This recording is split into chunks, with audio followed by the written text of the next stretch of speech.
So far we have seen some important links between electricity and magnetism. We've been talking about the forces, the magnetic forces that, for example, moving charges experience if they're moving through a magnetic field, or perhaps current-carrying wires, which is really more or less the same thing. The forces that current-carrying wires feel in magnetic fields. We've been talking about that, but I want to recall that very first link that we talked about, which is the fact that currents themselves actually create their own magnetic fields. And I want to get a little bit more quantitative about that. We've already talked about this a little bit, but I want to get more quantitative about it. So, current distributions create magnetic fields, and what type of magnetic field you get depends on what type of current distribution you have. And so I'm going to focus on three different current distributions and the magnetic field that they create. Our first will be that of just a long straight wire. Okay, let's imagine I've got a long, and by long I mean effectively infinitely long. So we're just going to imagine this wire is really long compared to the region of interest. Okay? Let's say that in this wire I have current flowing due to the presence of some, battery somewhere. And let's say it's flowing in this direction. Now you guys know from right-hand rule number 1, this was Ørsted's big discovery, from right-hand rule number 1, what type of magnetic field this long straight wire is going to set up. The way you use right-hand rule, you point your thumb in the direction of the current, and your fingers are going to curl around and tell you the direction of the magnetic field. So in this example, the magnetic field lines are going to curl around this wire like so. Okay, so this is an example of a magnetic field line created by this wire. There's a bunch of them, but I'm only going to draw the one here. The magnetic field, the strength of the magnetic field, depends on, not surprisingly, how far away from the wire you are. So R in this case is the perpendicular distance from the wire. Experiment tells us that B goes down as R goes up. So that is, the further you get from the wire, the weaker the magnetic field gets. And that happens as a direct inverse relationship. You can verify that experimentally. It turns out that, not surprisingly, the magnetic field increases as you increase the current. That's not surprising. The stronger the current, the stronger the magnetic field. Right? So if we put this together in an equation, then what we find is that the field due to a wire is directly proportional to the current, but it's inversely proportional to the distance, the perpendicular distance from the wire. And there must be some sort of constant of proportionality over here. And in fact, the constant of proportionality looks a little bit weird, but it's just a number, so it's nothing really to be scared of. There's a mu0 up top and a 2 pi down below. This mu0 is a constant that we call the permeability of free space, not the permittivity. That was epsilon 0. Epsilon 0 is to do with electric fields. Mu0 is to do with magnetic fields. And this is called, again, the permeability of free space. And it turns out that you can do some fitting with this formula and find out that it's 4 pi times 10 to the minus 7. Now, what units would it have? Well, it better come out in Tesla. Magnetic field needs to come out in Tesla. So to cancel the I, there had better be an amp on the bottom and a meter on the top. So Tesla meters per amp. And as I showed you before, the direction is given by, or the direction of this magnetic field is given by this right-hand rule number 1 that I told you about on the first day. So if I were, for example, to ask you, let's say I have a wire that's now perpendicular to the board, and let's say that that wire is carrying current into the board.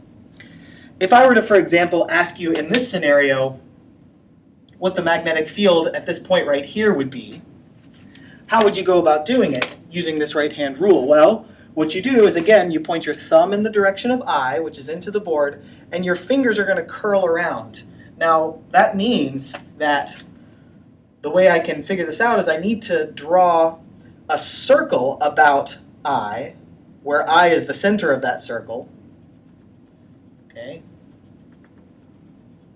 And the magnetic field at point P is going to point tangent to that circle. And since I know the magnetic field line must be circling this way, because my fingers want to circle that way, the magnetic field at this point P must point like that. The magnetic field at a point down here is going to point like that. And it's going to have exactly the same magnitude. If I go twice as far away, for example, over here,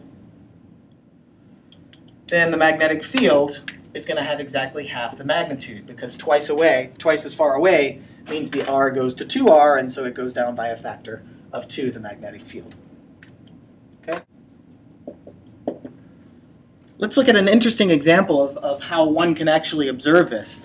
Well, if you have, for example, 2 wires, what if I have 2 wires?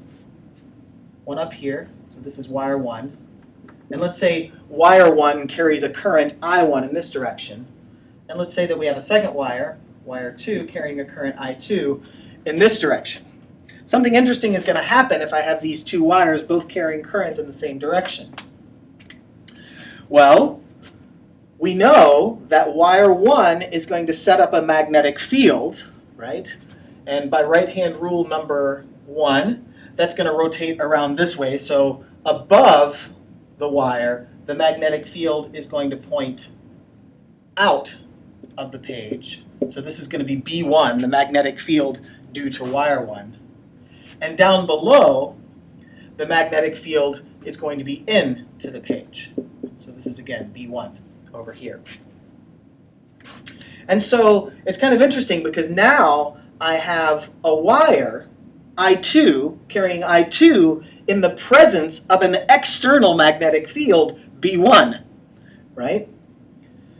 So I2 is going to be experiencing the field B1. And if we say that the distance between these wires is, call it D, then in fact, we can calculate exactly how that's going to affect wire 2, right?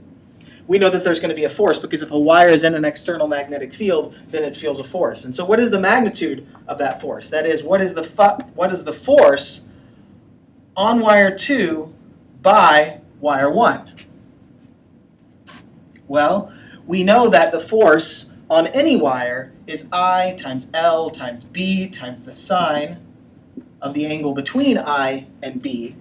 Now in this case, the wire 2 is in the presence of B1, but the current carried by wire 2 is I2. So we have to be careful about these subscripts. And in this case, B1 points into the page where I2 is sitting, and I2 is going perpendicular to that, right? Those two vectors are perpendicular, so sine of 90 degrees gives me 1.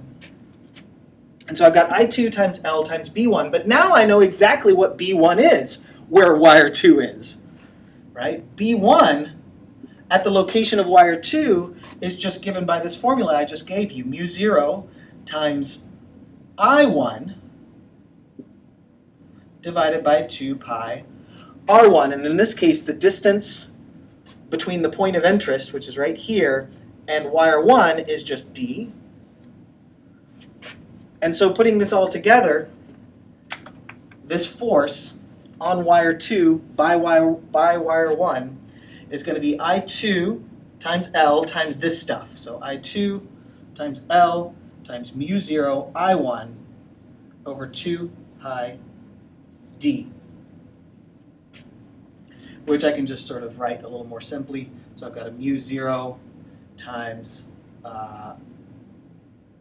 an I1 times an I2 divided by 2 pi D, and then there's an L over here too. So it depends on how long the wires are too. So if this is a certain length of the wire is going to experience that much force. So this is really something like if I divide both sides here by L, then I have something like a force per unit length, which is this stuff right here.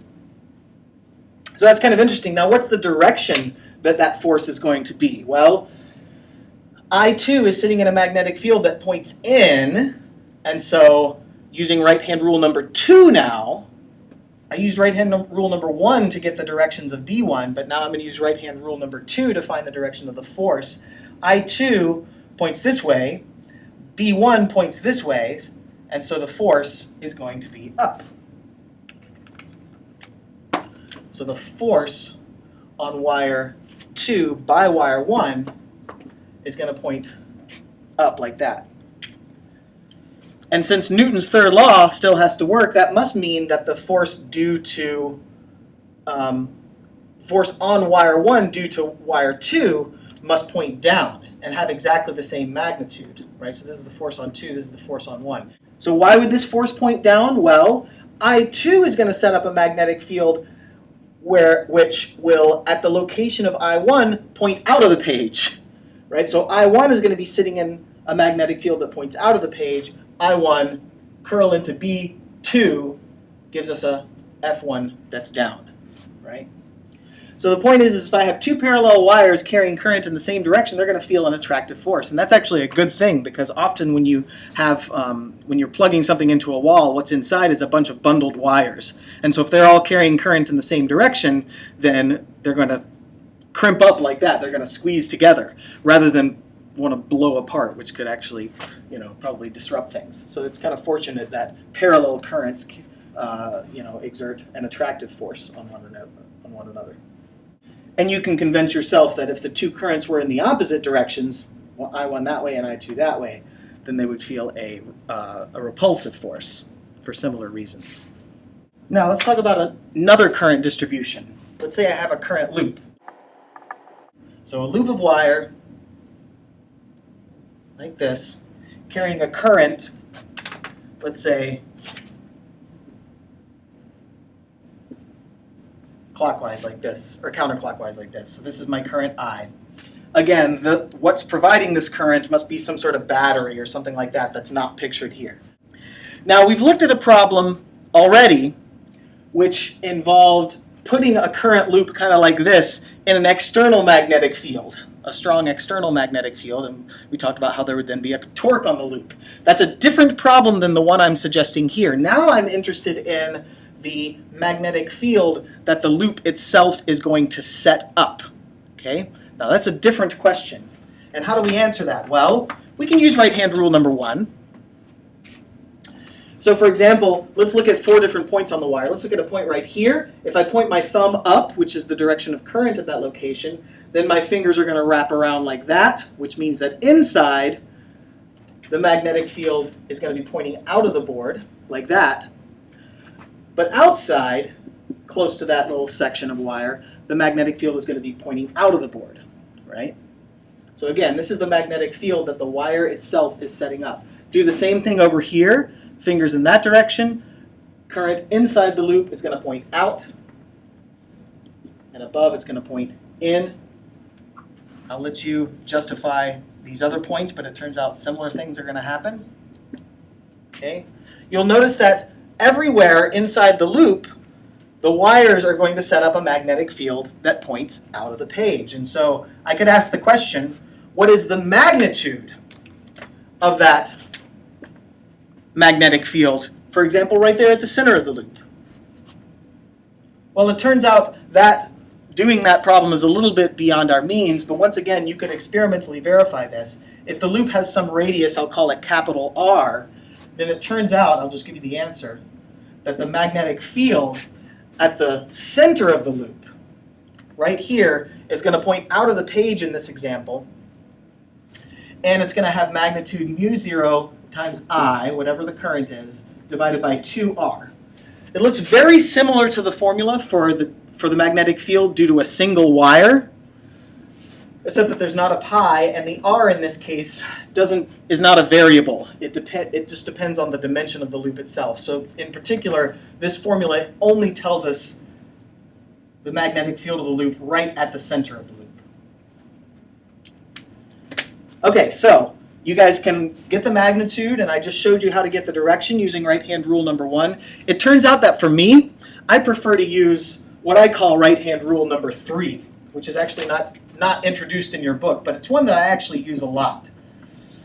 And I use right-hand rule number 3 to answer the question, what's the direction of the magnetic field at the center of a current carrying loop? And the way I do it is I curl my forefingers in the direction of the current, right? And if I do that, then my thumb is going to give me the direction of the magnetic field at the center. Again, if you don't really feel like learning a new right-hand rule, keeping another right-hand rule in your mind, you don't have to use this one because I just showed you how to get the answer using right-hand rule number 1. I just happen to find this one convenient because it's very quick, right? I put my fingers in the direction of I, and my thumb immediately tells me the direction of B at the center. For me, that's quick and easy. I like to use it, and in particular, in the coming weeks, I'll be using that one a lot. So I just wanted to show it to you here. Again, it's not really given, I don't think, in your book, but I use it. I like to use it a lot. By the way, it need not just be a single loop of wire. I could, for example, take a wire and wrap it around many, many, many, many times, right? So if this loop has a number of windings, if it was wound like 4, 5, 6 times, in general we can say it's n windings, then in fact the magnetic field at the center is just going to be the vector sum of all the single loops. So this is effectively just going to get multiplied by n.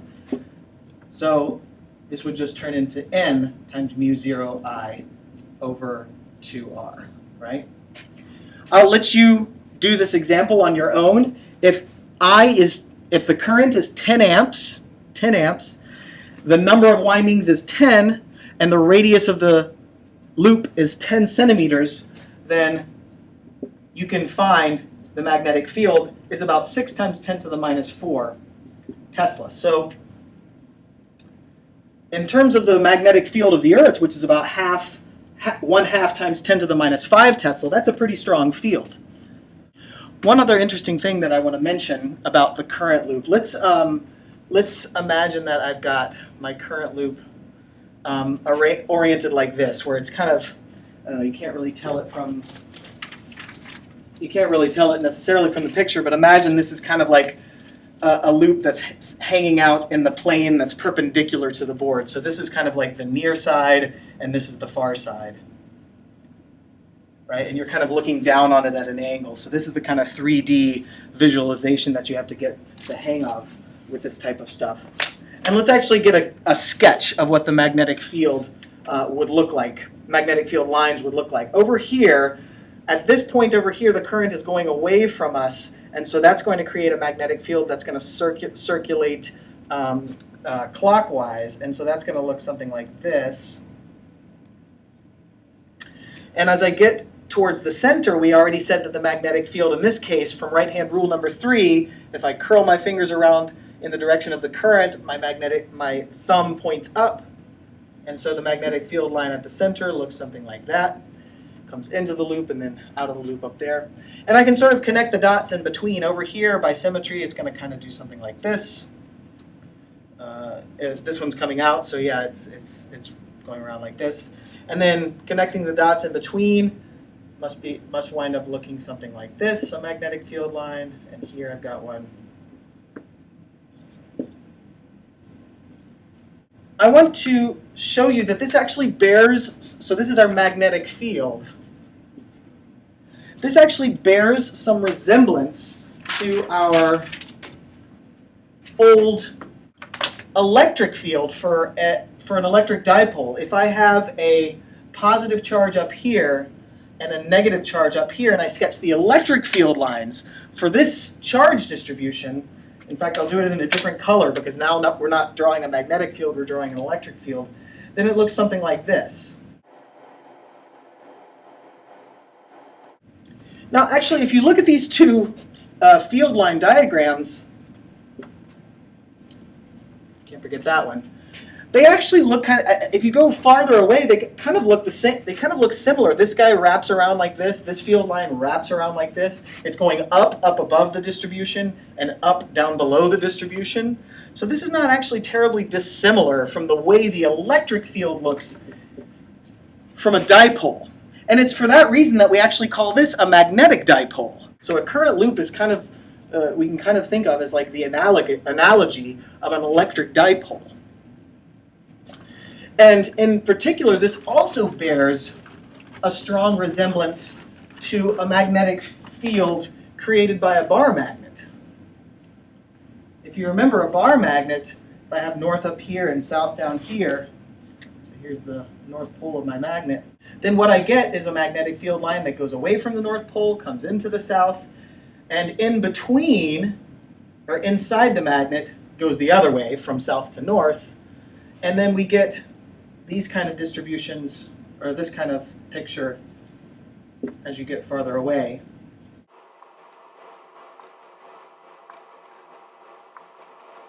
This actually bears some strong resemblance to this as well, and that's no coincidence that the magnetic field of a current loop actually looks similar to the magnetic field of a bar magnet. Why is it not a coincidence? Well, because it turns out that the reason a bar magnet has a magnetic field that looks like this is because there are actually a bunch of tiny little current loops inside of a bar magnet. That's what gives the bar magnet its magnetic field. What are those little tiny current loops? Well, they're actually atoms, right? In particular, the electrons in atoms, what are they doing? They're moving around in these circular orbits, and as a consequence, they are little current loops that are creating their own little magnetic fields. And if they all happen to line up, as they do in a block of iron, sometimes called a ferromagnet, if they all tend to line up, then they're going to, all of these magnetic fields, when you put them back to back, are just going to add up to look like a great big, similar looking magnetic field. Now, I'm being a little dishonest because it turns out that it's not actually the spinning of the electron about the nucleus that is the dominant current loop here. It actually turns out that the spinning of the electron on its own axis is what produces the largest magnetic field inside the bar magnet. But that's sort of a point we need not really concern ourselves with at this point. The point is that you can think of a bar magnet as a bunch of little current loops all oriented in the same direction, and that's how we wind up getting a magnetic field like that. So this is a very important magnetic field, a very important current distribution that gives us a very common magnetic field, I should say. Okay, so that's that. There's one more current distribution that I want to talk about. I want to talk about the magnetic field produced by a solenoid. But I'm going to wait for class to do that.